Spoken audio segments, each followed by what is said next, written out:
What's going on, Geminites? It's your boy Gem Mint. We're here with the new comic book day reviews. A day late and $1 short. This is for Wednesday, December 4th. I couldn't get through all the books. My shop was shorted on a couple books, so I didn't drop this on Wednesday morning like I normally do. But this is coming out Thursday morning. We're going to do a spoiler-free review. And we had a lot of great books this week, so stay tuned and check out my thoughts.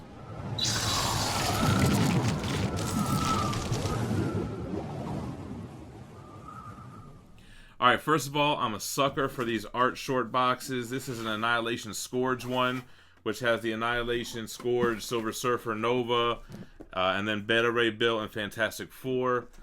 I love these art boxes. I think they're cool as hell. So, you know, I had to go ahead and pick that up.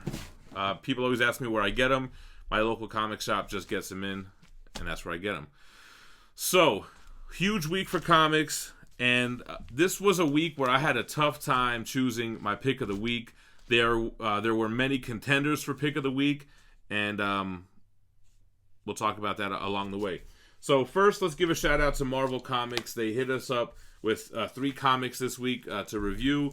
We did an early review on these on Tuesday. I dropped it. I really enjoyed the Venom 2099 issue number 1. It was a cool take at a new Venom host in the future, and this kind of messed up 2099 kind of ends in such a way where they can continue with this character, and it ties into what happened in Absolute Carnage, which I think was really cool. I thought it was cool that it was actually the Venom symbiote, and it was being controlled by like this medical lab, and he was all cut up into a bunch of pieces. It was cool, man. I enjoyed Venom 2099 issue 1. I also like Ghost Rider number 1 from the 2099 one-shots. Also a new origin for Ghost Rider in the future. Very similar to this issue. It took place in Traverse City, which we first saw in 2099 Alpha issue 1, where it's like this big highways and byways type of city where everyone is living and driving in their car. You're constantly moving. If you don't move, you're killed. And we get this kind of, we get these biker gangs and these street punk gangs that are trying to steal these power cells. We find out that there's a larger corporation behind it. They decide to destroy their own vehicle before it gets jacked, and the consequences lead to a new Ghost Rider who has ties with this evil corporation. I thought it was cool. Also ended in such a way where they can continue with the character, and I hope they do. The last one that we got early was Conan, Serpent Wars. It's not something that I would have picked up either way. Like, I'm not really a huge Conan guy, and it didn't really draw me in as something like, oh, I would have to pick this up. So it was sent to me, and I read it, and it wasn't really my thing, kind of like I thought. You know, it's Conan who is being rounded up with other heroes, such as Moon Knight, by this ancient god to defeat this other god who wants to destroy everything. So a bunch of characters that I don't read, and I really never would, so it wasn't really my thing. Alright, so enough with that. Doctor Doom issue 3, huge contender for pick of the week. This was an awesome issue. Doom versus Mephisto. You can't ask for anything more. Doom in hell. He's dealing with the aftermath of his assassination attempt, or whatever you want to call it. But just epic scenes in hell. Like, his confidence level is at 1,000. This was an awesome issue. This is the type of stuff that I was expecting from this title when it was first announced. The first 2 issues didn't really do it for me, but I'm glad that I kept on. If you drop this title, man, you need to pick it up. It's only on issue 3. This was a dope-ass issue, straight up. Doom issue 3. I'm going to do the old switcheroo there. All right, Annihilation Scourge, Nova, a contender for pick of the week. This was an awesome book. It definitely makes Annihilation Scourge feel like a sequel to Annihilation. We get a quick background check on Nova in case you haven't read that. It kind of gets you up to speed. And the banter between Annihilus and Nova was hilarious. A lot of laugh out loud moments. With reading these one-shots, I now recall the Annihilation and Conquest and War of Kings events better. Basically, you have our universe or our multiverse, and you have the negative zone, right? And then beyond that, you have the Cancerverse, where everything is constantly dying, but it never really dies. You have the Revengers, which is these evil Avengers that are attacking the negative zone, and if they destroy the negative zone, they're going to kill us next, right? They're led by Sentry, which we know as a hero, but has a dark side where he becomes void. And it looks like we learn what happens in the Fantastic Four one-shot on why Sentry is leading the Revengers in this Cancerverse army. And like always, it's all Reed's fault, right? This issue was dope. Really the Human Torch stuff, because Johnny, I forget if it was Annihilation or Annihilation Conquest or if it was even War of Kings, but he becomes the ruler of the Negative Zone at one time. And the whole stuff with him dying and constantly being rebuilt and sewn together by bugs again, they revisit that here. Johnny's forced to go back to the Negative Zone. Obviously, he doesn't really want to go. And it makes for a great one-shot. I really like both of these issues a lot. They were really good. I can't wait for the Beta Ray Bill and the Silver Surfer one-shots. And then that's it. It's just going to get wrapped up with a Annihilation Scourge Alpha issue. Thor the Worthy. Something told me not to pick this up, and I should have went with my gut. This is a one-shot which basically has 3 stories on characters that were also worthy. So you have a Beta Ray Bill story, you have a Eric, what's his name? Masterson? Am I saying that right? Thunderstrike story, and a Jane Foster Thor story. Man, I couldn't tell if these were reprints or if they were new. The art, like on the Thunderstrike one, looked Copper Age, and he had Walt Simonson writing one of these stories. I forget which one. I can't tell if it was new or not, and it really wasn't my thing. This was a one-shot that was really not needed, wasn't really entertaining. Don't recommend it. All right, next up we have Daredevil 14. I really love this book. I really wish it was a bi-weekly book, because I think once a month it feels like, man, too much time goes by. And it's like a fast-paced kind of story. So, I don't know. I feel like this is a good series to binge read. I binge read like issues 1 through 11. I absolutely loved it. I really enjoyed this issue as well. It's really cool. You have this kind of stick-up-his-ass cop who he hates vigilantes, can't stand Daredevil, but he's starting to see Daredevil's ways a little bit. And we get some cool interactions between Matt Murdock and him. It looks like they're going to try to take down Kingpin, the Governor, and it was a great issue. But like I said, man, too much time between issues on this. Now I'm looking at Dawn of X titles, X-Men, Excalibur, Marauders. I'm trying to figure out what happened in each one now, man. So I remember X-Men 3 being really good. So X-Men 3, you have a cool council meeting in the beginning, and it's cool to see like Apocalypse there, Sebastian Shaw is there, Emma Frost is there. Her banter, her catty banter between her and Jean Grey is awesome, because she's with Cyclops now, right? And that's really dope. Oh, now I remember. I had to flip through this. Yo, this was a great issue. Contender for Pick of the Week as well. So what happens is we have a Krakoa portal that's malfunctioning. It's not really working, right? And then we see these other people kind of come through the portal to like a farming area where Krakoa is producing their flowers that they're selling to the humans, right? And it's so funny because it sounds like it would be a whack premise, but you have like these golden girls, I forget if it's 3 or 4 old ladies that talk bad to each other, but they edit themselves, so they'll say like you S-head instead of like you shithead.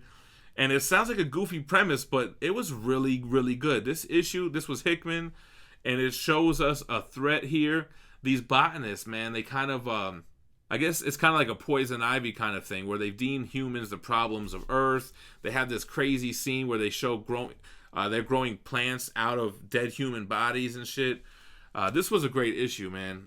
I was really excited because X-Men 1 I felt was slow.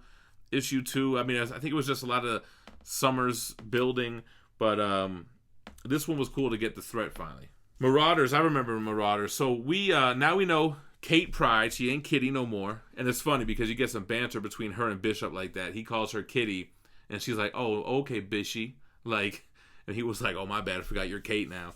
But it shows us why Sebastian Shaw is pissed that Kate was given the title of Red Queen. We get the resurrection of his son, which I'm not really too familiar with the backstory, but obviously he wanted his son to be the Red King, and it didn't go down like that.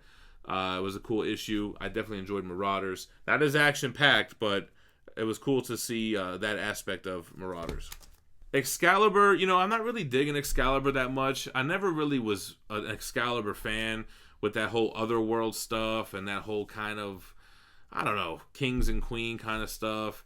All I know here is that I think what's Jubilee's son's name? Shogun. When they go to Outer World, he can be a dragon or he can take the form of whatever he wants. So that was pretty interesting. Gambit's pissed that Rogue is Sleeping Beauty and nobody else seems to really care. They just leave her body with Apocalypse and he's kind of pissed. I don't really recall too much else what's happening in Excalibur. This is probably my least favorite Dawn of X title. Lastly, Amazing Spider-Man sucked. Amazing Spider-Man was whack. Let me tell you, so I was reading the Nick Spencer run up until Hunted. Then I stopped reading it. Then I picked it up again with the Absolute Carnage tie-ins and the 2099 tie-ins. When the hell did Peter Parker get a sister? I mean, I know the Ultimate Universe, he had the clone that was also Spider-Woman. But this issue was kind of whack, man. Like, I don't see how this ties in at all with 2099. I mean, it ties in with the assassination on Doom, and maybe that could lead to Doom of 2099 taking over. It does touch on the device that Peter's college professor gave to him or whatever. What I did find interesting here was some new solicits, though, right? So we have an Iron Man 2020 issue 1 coming out by Dan Slott. Donny Cates on Thor, which we know. A new Guardians run by Al Ewing. I'm not really familiar with that writer. And a new Hawkeye run. But that's not the cool thing. The cool thing was this thing called The End, which is the final story of your favorite Marvel heroes. So you have a bunch of #1 issues. Captain America, Miles Morales, Captain Marvel, Deadpool, Doctor Strange, and Venom. Joe Kelly on Deadpool. Eric Larson on Cap. Wow. So I don't know if those are going to be one-shots or what. Then you have another cool storyline. These Ravencroft storylines, which we all know is like the Spider-Universe Arkham Asylum, right? So you have Ruins of Ravencroft 1. Then you have a Sabretooth one-shot, Wolverine on the cover. You have Captain America cover. So that I'm interested in. I was more interested in the solicits in the Spider-Man book than I was the Spider-Man story. So Spider-Man stuff by Nick Spencer comes off too goofy for me. I don't know. I'm not really a fan of it. All right, DC. I only have 2 DC books. Deathbringer 1, which is A Year of the Villain Infected. Now, I am not up on my Teen Titans stuff. I'm not a big Teen Titans guy. So this issue, I was lost as hell, man.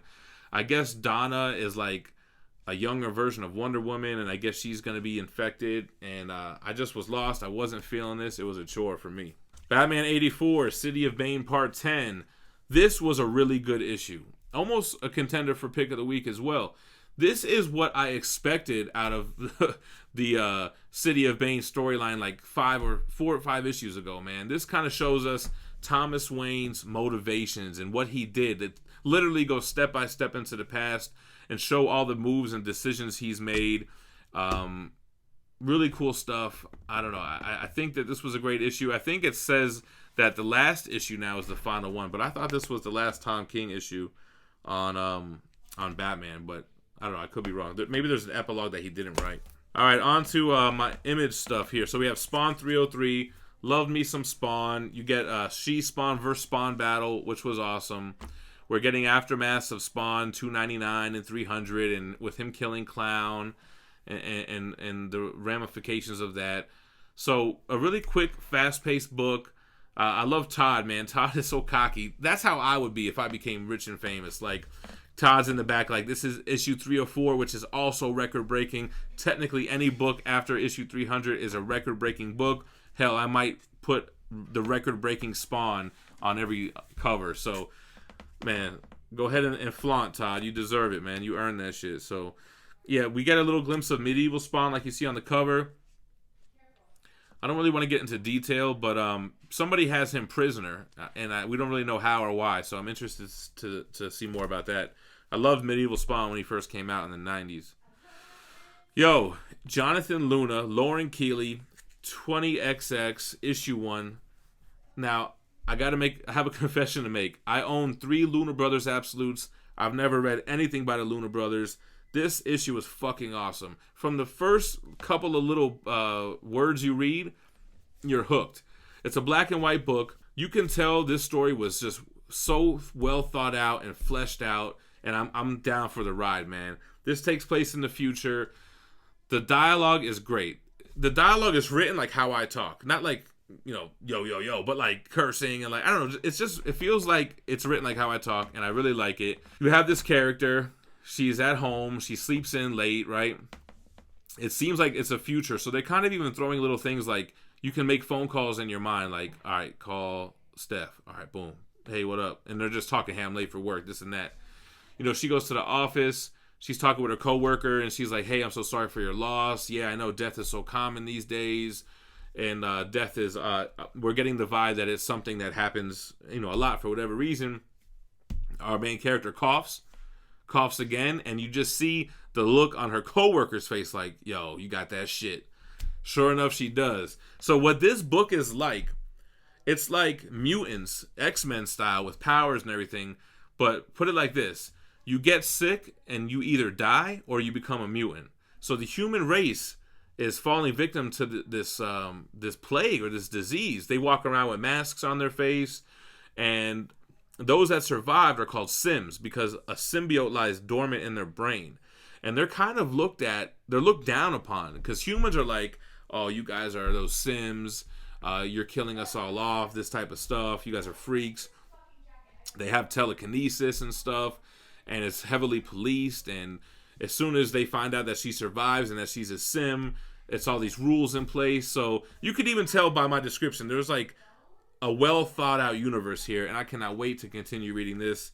Excellent issue, man. This was really going to be my pick of the week, and this is a day late. So actually, right before I filmed this, I jumped on Instagram, and I saw my man Rockin' Robbie from Pop Culture Philosophers. He made this his pick of the week, and I feel you. I was going to make it my pick of the week, but there's something in here that speaks to me more that I liked. But this was like number 2. This was definitely, easily number 2. Dead Eyes number 3. What can I say about Dead Eyes? I love this run, man. Dead Eyes is the type of book that you read and it goes by super fast and you wish there was more. This would be a great binge read as well, man, when they come out with a collected edition. Just great writing, great action. Our guy Dead Eyes is in the hospital trying to get to this guy that was beat up. I don't even remember what happened in issue 2 with this guy. But he's got like these mobsters kind of surrounding him. He's got to figure out a way to get him out. He hits him with the nitrous oxide. It's just that type of book, man. Awesome book. I really recommend Dead Eyes, y'all. Jerry Dugan. He's doing a lot. Jerry Dugan was also doing a Dawn of X book. I think it's Marauders. Yo, pick of the week. I know what you're thinking. Gem, you're going to pick Power Rangers and Teenage Mutant Ninja Turtles as your pick of the week from Boom Studios? Yeah. Not only are both of those my shit, and it might be pure bias here, but I just felt like this issue was entertaining as hell, man. I laughed out loud multiple times. The art was great. I think the story is super cool. And I'm not a fan. This is an unpopular opinion. I'm not a fan of Batman and Teenage Mutant Ninja Turtles. Any of those. I think they're boring. I think the Teenage Mutant Ninja Turtles Ghostbuster shit is whack. This was super dope. Put it like this. Tommy joins the Foot Clan. Almost like Kino style from Ninja Turtles 2. But right now we don't know what his intentions are. We know he's not with the Rangers. They can't find him. Then we see him on the other side of town. He's joined the Foot. Bumps into the Turtles. Super dope. I thought this was an excellent book, and I'm so happy it is too, man. I think, you're combining my 2 favorite things here. Like, what are we going to do next? Put Bone Thugs in Harmony with, like, I don't know, Mark Bagley and make a comic book out of it? Holy shit. Pick of the week. Love this book. Crazy dope variants, man, with the Turtles holding the helmets. I seen one of Shredder holding the Green Ranger helmet. I'm not going to get sucked into that. Hopefully this makes a deluxe edition where all those covers are collected in the back. Anyway, guys, so that was this week's comics. I remember doing a weekly comic book review a couple of weeks ago, and I was like, damn, I didn't even really love any issue to pick for pick of the week. I just went with the one I liked the best.